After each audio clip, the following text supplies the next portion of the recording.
Welcome back to Foster and Grow, guys. Yeah, thanks again for joining us. We've actually got something a little bit different for you today. As you can see, we're in our greenhouse. So we're going to give you our top 3 reasons why you should actually get a greenhouse.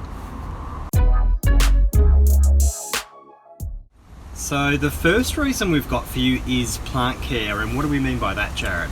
Yeah, so more than anything, it's to help create better conditions for your greenhouse, for your plants, I should say, with the garden. So basically it helps protect against extremes in terms of heat, cold, etc.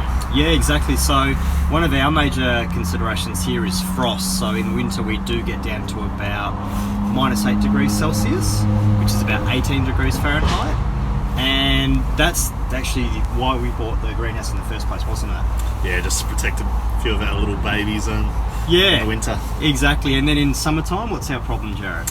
Yeah, so in Australia the heat gets up to about 40 degrees Celsius, or about 104 degrees Fahrenheit. And yeah, so we obviously need a bit of shade as well. Yeah, so shade, and then also we got really bad hail last year, didn't we, as well? Yeah, so we had one of the worst hailstorms we've had in ever. So yeah. We did get a tiny bit of damage on our greenhouse. We'll show you some pictures, but overall we saved a lot of our plants. And then there's some things throughout the whole year that are very, very important when you've got a greenhouse that it actually helps. So water. What else have we got? Pests. Yeah, 100%. We've got accessibility in here, so this is a space that we can get into all year round. Everything is very, very close together, so it's quite efficient for us to actually take care of things in here. And it also helps extend your growing season as well, guys. Which brings us to the next reason that we'd recommend buying a greenhouse. Yeah, so the next reason why we have a greenhouse is for propagation. Now, they're great for basically keeping conditions to your liking and trying to avoid things like extreme heat or extreme cold. But yeah, what else would you say with the propagation, Gareth? Yeah, so as Jared's saying, you need to keep it in a certain temperature range. And the other things you need to do are, say if you get a leaf cutting or an offset cutting, you'll need to wait for that actual thing to callus, which does take sort of up to a week. Once it's calloused, you'll need to keep it a little bit more sheltered and just in sort of potting mix / sand. What do we do with ours?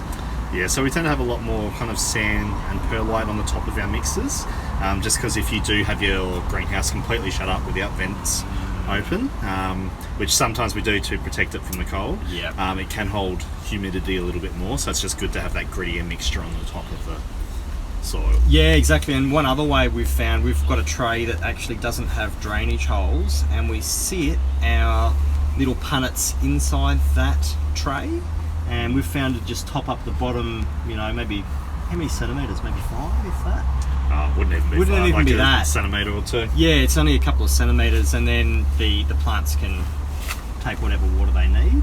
Because it takes it up from the bottom, so you get less issues with the plant sitting in water, so to speak, on the rosettes and such. Yeah, and you don't really even need to water through the top of it either then, so it's an even better thing for the actual babies.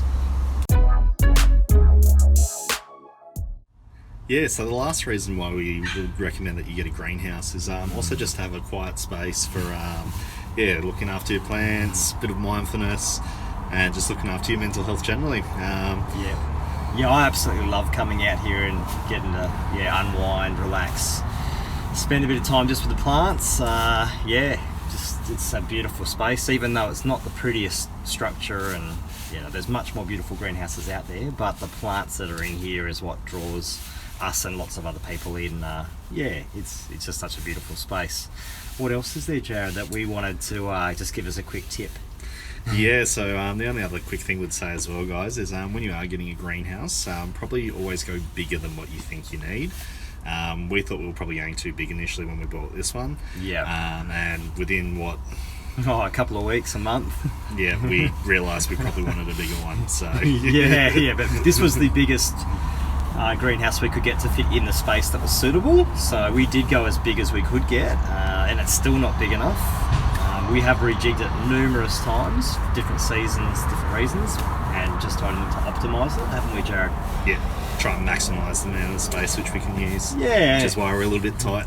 Yeah, but yeah, we can fit about 100 pots in here roughly, so quite a few plants can actually fit in here, so it is fantastic. So that brings us to the end, but if you have liked the video, what have they got to do? Yeah, just throw us a like, throw us a subscribe, guys, and yeah, hopefully we'll see you next time. Yeah, see you soon.